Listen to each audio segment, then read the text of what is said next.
Morning again, guys. Now, back to our regularly scheduled programming. Okay, so chances are you saw the morning video finally that I got that done after yesterday, so that was good. And of course, that being out there kept me away from finding out what the hell's going on in the rest of the world yesterday. So that was a crack of dawn get up this morning and find out what's going on. And not good news. And I hate saying that, but one of these days I'd really like to bring some good news. Uh, like maybe the Democrat Party dissolved or something. I don't know. Uh, Food, something near and dear to all our hearts and stomachs. Starting to have more problems, guys. And I'm not talking about shortages or shipping or anything like that. I'm talking about just, sorry, you aren't allowed to have any.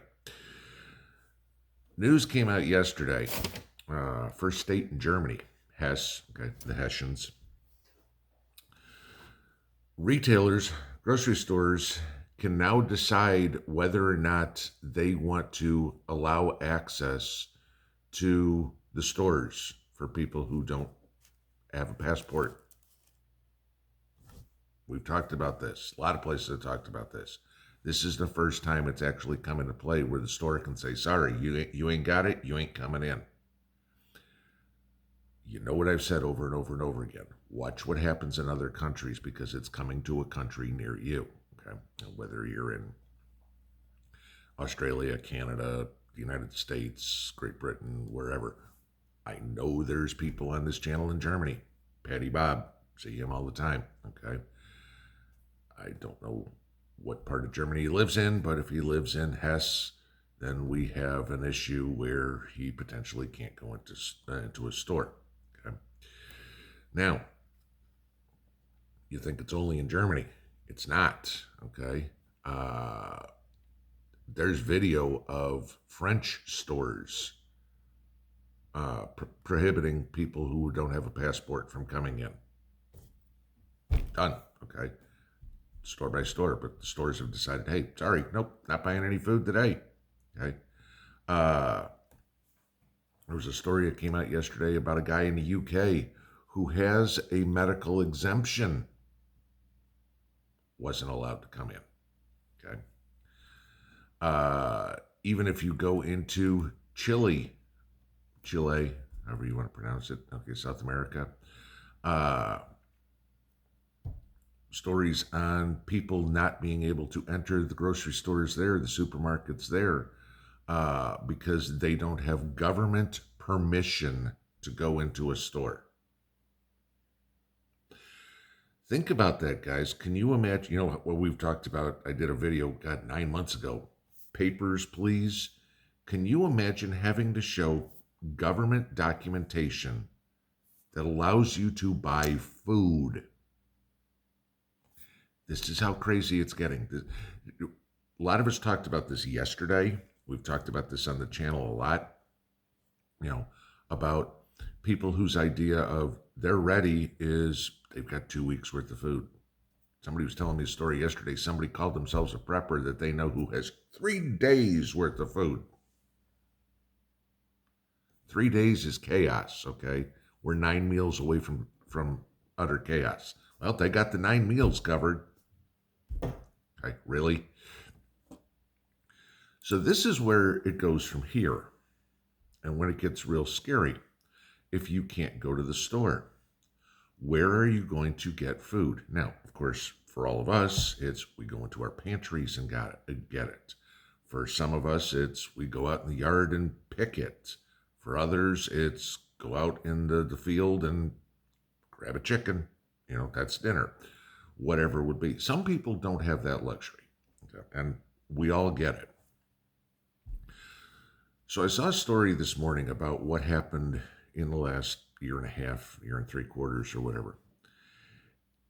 And you have a majority of the United States wiped out their savings 66% of the people making $50,000 or less, okay, which is about the median income in the United States, wiped out their savings because of everything that's happened in the last year and a half.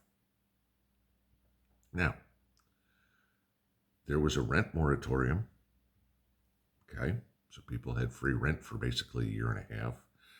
There was an electricity moratorium. I mean, you didn't have to pay your bills or whatever. They couldn't shut off your power, so you had it. Those are over. So now people are scrambling, trying to go, okay, I got to pay the back rent, I got to pay the back electricity, whatever it is. And at the same time, oh, by the way, the price of groceries has skyrocketed. The price of gasoline has up 50-60% since the beginning of the year. So now you have all these people going, all my money is going to put a roof over my head. I can't eat. Here's a scary thought, guys. I looked this up this morning. 1 in 7 people in the United States, 14%, rely on food banks for their food. Think about that. If you go down the street, your neighborhood, go down the hallway in your apartment complex, count off 7 doors. One of those people is only eating because of food banks. That's how screwed up we are right now.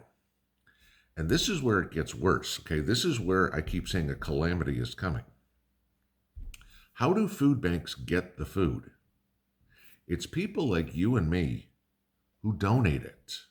We all see this all the time when you're at the grocery store. There's a big red barrel up front. You can put some food in there. Around the holidays time, would you like to donate to this? Would you like to donate to that? You know, you can pull up one of those little stockings or whatever. Here's $20 to go to the food bank. Y'all know last year we donated to the food bank for Christmas, okay, as a community. We all did that, our family here. You guys and me and Mrs. P and all of us. But food's getting more expensive for you and me. So there's less that goes to the food banks. Not everybody qualifies for SNAP. Okay? Now, granted, SNAP got a 25% increase. That doesn't do any good for the people that pay cash. Okay, I mean, if food prices go up 25%, the people that got their food stamps, okay, they've got a little bit more to spend. They're still struggling in many other ways. Just because they've got a ton of food and can eat, quality food, doesn't mean that they aren't having problems paying the rent or paying the electric bill or whatever. So it's not like life's an easy game, collecting food stamps. I don't think anybody, well, I won't say anybody, I don't think most people want to be on food stamps. Okay. This is where we're getting to. If you have German grocery stores, French grocery stores that won't let you in, and then you have 14% of the public inevitably going up, only able to eat because of charity. What happens when there's no more charity to give? I mean, it's another thing that people don't talk about in the supply chain crisis. Yeah, there's a shortage of pineapple juice at Walmart or whatever it is. So be it, okay? But you can still go get orange juice or grape juice or apple juice, using my example. But now imagine when there's a shortage of everything. And that's where you get the food banks, okay? I'm sorry, your only option is to eat from the food bank. We don't have any chicken or pork or beef or fish today. I'm sorry. People can't afford it. I'm betting there's not a whole lot of beef in the food banks right now at the cost of what we're paying. And I'm betting it's going down and everything else because the costs keep going up. Those of us that can afford to donate to the food banks, our charitable budget is being cut because our living budget is going up. It costs me more for groceries. It costs me more for electricity. It's going to cost me more for taxes. Okay. The income ain't going up. So something's got to get cut. And like a lot of you guys, I mean, we got rid of television, you know, we reduced our car insurance that, we needed, everything like that. Okay, saves us a couple of bucks. But this is where it's going, guys. If you can't go to the store and then you can't go to get help from the community food bank, the church food bank, or whatever, because they don't have anything, where are these people going to go? Hopefully, all of us have a plan, have something well taken care of. I don't believe you'd be on this channel if you weren't, okay? Even the ones that are just starting out in this adventure, okay, have changed their lifestyle to a prepper's lifestyle. I'm betting one of the first things you went after was beans and rice, like everybody says, and you start building that stockpile, okay? If your very first prepper purchase was a Berkey or something like that, you're doing it all wrong, okay? But, first thing, shelter, food, water, okay? Those three things, that's where you start. Get it. Get more of it. Again, I'm not telling you to hoard, but fine, dehydrate some vegetables, can some vegetables, can some meat, buy canned goods, whatever it's going to be. Put something on the shelf, because y'all know the shelves are getting more bare and more bare and more bare. And eventually there's going to be a time where you're going to come in and it's going to be, there ain't no pineapple juice, there ain't no apple juice, there ain't no orange juice, there ain't no grapefruit juice. This is your one option. And this goes back to a lot of conversations I have with Mrs. P about what it was like in the Soviet Union. Here's your one option. You don't get choice. Talking to people yesterday, the same thing Mrs. P has said. They've had friends that grew up in the former Eastern Bloc, behind the Iron Curtain. Talk to anybody that grew up in Poland, Hungary, the Czech Republic, East Germany, Soviet Union, whatever it is. What's going on now is what they remember from back then. Go back and watch videos about what people in the Eastern Bloc ate. You don't want to be there. And it's up to us to make sure that we are prepared ahead of time to make sure that we aren't eating bread made out of sawdust. Have a good Sunday.